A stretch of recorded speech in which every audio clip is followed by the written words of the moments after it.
Edda for immediately dumping my girlfriend because she lied? So a bit of context. I, am 24, had been dating my now ex, W21, who will be referred to as K, for roughly 1.5 years up to this point a few days ago. Having dealt with getting cheated on in HS, I made it very clear to her that I tolerate no level of cheating and any which case would immediately end our relationship. She stays out of state from me, but not terribly far at only 45 minutes drive between us, so we see each other every other week as we both work and I'm in college. She informed me a few weeks prior that she had a friend coming into town and that he wanted some weed, but they are a medical-only state and I'm in a recreational state.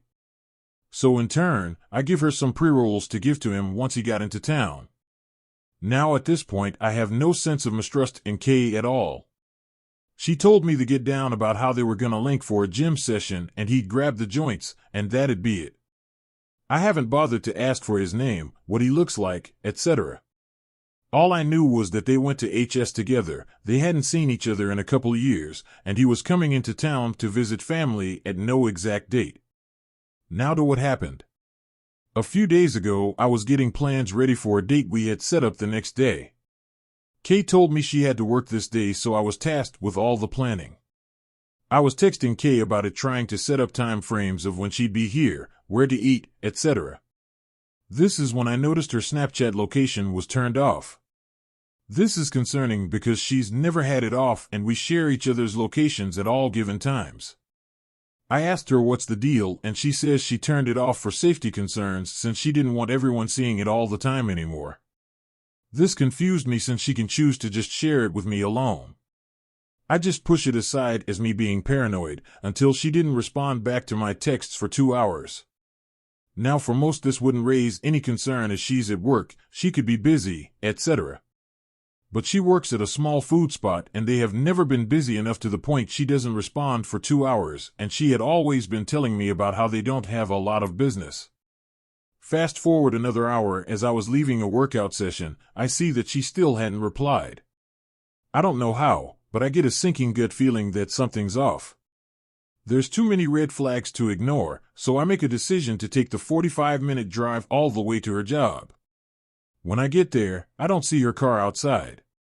I can't write it off yet as she's gotten sent home early before due to slow business, so I drive to her house. She's not there either. Now I'm alarmed. To be sure, I drive all the way back to her job and walk inside to ask one of the staff working up front if Kay had been into work today. They say no. At this point I'm mad and I let it get the best of me. Once I step outside, I immediately text her that I never want to see her face ever again and I drive home. In this hastiness, I forget that the same food spot has a second location and that she's sometimes been staffed there, but hasn't been recently, which is why it slipped my mind. I get home and I'm still pissed, but I realized I could have been wrong and acted out too soon. Until she finally responds to my texts, right at 10:07 p.m., that she just got off work. This sealed it for me. The main location I visited, that she works at, closes at 10 p.m., but the second location closes at 9 p.m. She's asking what I meant by that last text and called me once, which I declined. At this point, I still needed to close all doors to be sure of myself, so I decide to call her back. I'm under the impression that she doesn't know I stopped by her job, so I keep it that way. I ask her why has she not been responding to me, and she gives a comical excuse about how her boss got pissed at her coworker for being on their phone, so he told them they couldn't use their phones on shift anymore. I knew this was a BS excuse, but I needed to catch her slip up, so I trail it to a normal conversation about her day until she slips up and says that she'd only been working at the main store this whole pay period, and that sealed it. I caught her in the lie and finally decided to ask her the real questions, which went like this. So, Kay, where were you actually at, all day today? Kay, what do you mean? I was at work all day?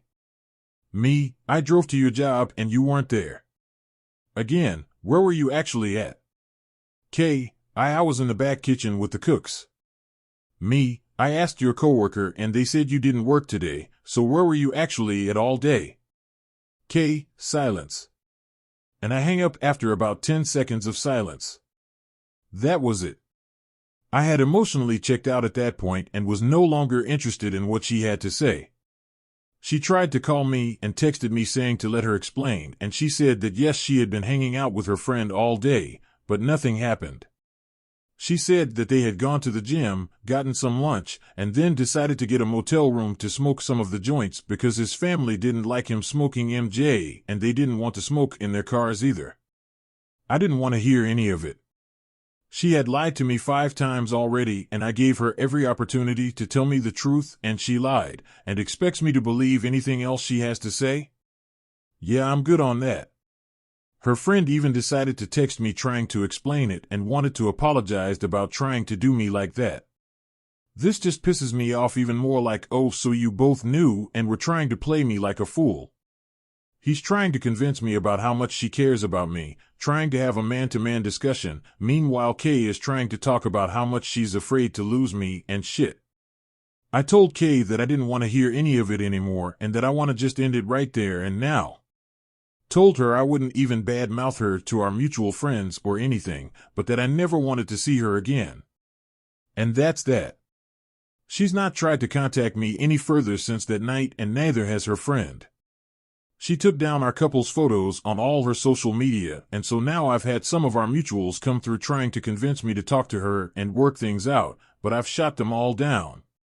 They keep saying that I don't know for certain if Kay and her friend actually did anything, which is true, but in my mind, lying to your significant other about being at work to spend a day with someone they know next to nothing about is cheating. Am I wrong for overreacting?